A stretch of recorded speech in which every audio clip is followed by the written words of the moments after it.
D S Tripathi साहब, ये जो सुपर सोल्जर्स बनाने की तरफ वो चल पड़ा है, इन्हीं में से कोई सुपर सोल्जर जिनपिंग की गद्दी भी ले लेगा? बिल्कुल सही कहा आपने। मैं दो चीजें कहना चाहता हूँ। एक चीज की हमारे देश में भी हम मार्शल रेसेज बोलते रहे हैं कि हमारे यहाँ कुछ ऐसे रेसेज हैं या हमारे यहाँ कुछ लोग हैं, लड़ाका कौमें राजपूत हुए या सिख हुए जिनको बनाया गया था इस तरह से कि वो लड़ेंगे, और उसके ऊपर हम ट्रेनिंग उनको ऐसे दिए। आपने देखा जो भी कॉन्फ्लिक्ट्स हमारी हुई हैं चाइना के साथ, चाइना के पास कोई मार्शल रेस नहीं है। और ये डीएनए जो मैपिंग ये कर रहे हैं, ये भी एक तरह से बायोलॉजिकल आईडी उनकी सबकी ले रहे हैं, जिसमें उलट फेर करके और ये एक मार्शल रेस अपना बनाना चाहते हैं।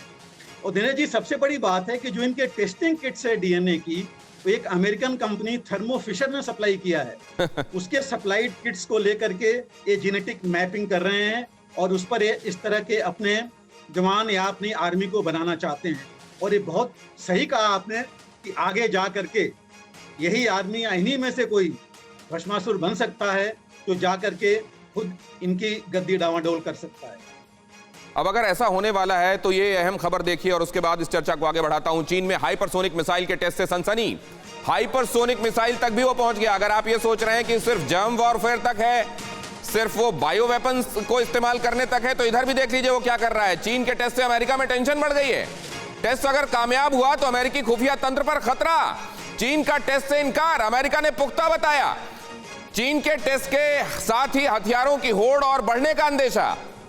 अब ये हाइपरसोनिक हथियार जो हैं, इसको जो अभी टेस्ट किया गया है, बताया गया है कि लॉन्ग मार्च रॉकेट था ये, जो अपने टारगेट से 32 या 42 किलोमीटर दूर गिरा है, लेकिन टेस्ट किया है चाइना ने। और इधर देखिए चाइना इनकार कर रहा है। ये बात और है कि अमेरिका और रशिया भी इस रेस में हैं और ये कहा जाता है कि उन्होंने भी डेवलप कर लिया है इसको, लेकिन चाइना इधर भी, अब वो रिवर्स इंजीनियरिंग से ही कर रहा हो बेशक, लेकिन कर रहा है। अब सवाल ये है कि सर वो अपनी नेवी को सबसे बड़ा बताने लगा है, सबसे बड़ी पावर बताने लगा है। क्वालिटेटिव ना सही लेकिन क्वांटिटेटिव तो हो गया है। और वो जो एक चाइना गेट या कौन सी फिल्म है, उसका एक डायलॉग मुझको याद आ रहा है कि तुम हथियार ले आओगे, ये ले आओगे, सब ले आओगे, लेकिन अब वो शब्द में इस्तेमाल नहीं कर सकता, लेकिन इतनी चरित्रहीनता कहां से लाओगे? अब ये चरित्रहीनता जो है, ये अगर चीन में सबसे ज्यादा है तो उससे ज्यादा लीथल कौन होगा? डी एस त्रिपाठी जी, ये तो सही बात है आपकी जो आपने अभी कहा, ये तो काफी लीथल होगा और इससे जो उसका दायरा इतना ज्यादा बढ़ जाएगा कि वो कई चीजों पर हमला कर सकता है एक साथ। वो आपके मिसाइल से लेकर के सैटेलाइट्स तक पर हमला कर सकता है।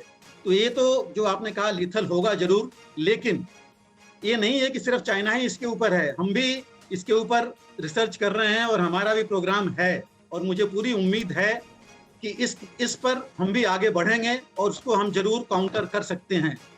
अब ये भी देखिए, कहा जाता है कि चीन जब किसी से बातचीत करता है या जहां भी उसके राष्ट्राध्यक्ष या कोई उसका नुमाइंदा जाता है, बातचीत करता है, तो वो पहले पावर को अपनी इतनी बढ़ा लेता है कि वहां जाने के बाद वो जो कहे वो डिक्टेशन माना जाए, उसमें बातचीत की कोई गुंजाइश ना रहे। गुरजीत सिंह साहब से मैं ये समझना चाहता हूं कि डिप्लोमेटिकली किसी चीज का कोई अर्थ रह जाएगा क्या, इतना ताकत उसके खुद बढ़ा लेने के बाद? गुरजीत जी, आप ठीक कहते हैं कि जो शी जिनपिंग का स्टाइल है वो है पावर प्रोजेक्शन का, वो घर में भी और बाहर में भी। लेकिन जब बाहर जाते हैं तो उसके पहले कुछ ना कुछ ये बड़ा टेस्ट कर देंगे, खबर आ जाएगी कि शी जिनपिंग चाइना बड़ा तेज हो गया है, तो लोग समझ। लेकिन इससे न्यूज चैनल बौखला सकते हैं, जो डिप्लोमैट्स होते हैं या लीडर होते हैं वो नहीं बौखलाते हैं। हमारी डिप्लोमेसी वही रहती है और हम वही चीजें कहते हैं जो हमें कहनी है। अगर प्रधानमंत्री मोदी अभी शी जिनपिंग से नहीं मिलने वाले हैं G20 में, लेकिन अगर मिलते भी तो वो हाइपरसोनिक या जर्म वॉरफेयर की बातचीत नहीं करते, वो और चीजों की बात करते। तो ये जो चीजें हैं ये पब्लिक डोमेन में एक इमेज क्रिएट करती हैं कि देखिए चीन इतना पावरफुल हो गया है, आप इससे डरिए। ये जो डर का माहौल है, आपने आज क्या यही इशारा था सर आपका? आपने कहा कि उसने न्यूक्लियर वेपन्स उससे पहले बना लिए थे लेकिन इस्तेमाल आज तक नहीं किया, तो ये क्रिएशन ऑफ इमेजरी के लिए ही है क्या? सबको चीन से, हम तो चीन से नहीं डरते इतना जितना आप लोगों को डरा रहे हैं। तो कृपया करके ये जो खबरें हैं इनको एक सूझबूझ से प्रेजेंट करिए कि हमारे लोग इससे डरे नहीं। चीन का मकसद ही है कि हम सबको डरा दें, हम नहीं डरेंगे। सर अगर आज एनएसए को सामने आकर ये बात कहनी पड़ रही है तो वो डराने के लिए आकर नहीं कह रहे हैं, या हम यहां पर जिक्र कर रहे हैं वो डराने के मकसद से नहीं है सर, वो सिर्फ इसलिए है कि अगर हम कबूतर की तरह आंखें बंद किए रहेंगे और सुनहरे ख्वाब देखते रहेंगे सर, तो एक दिन वो हमारे लिए प्रॉब्लमेटिक हो जाएगा सर।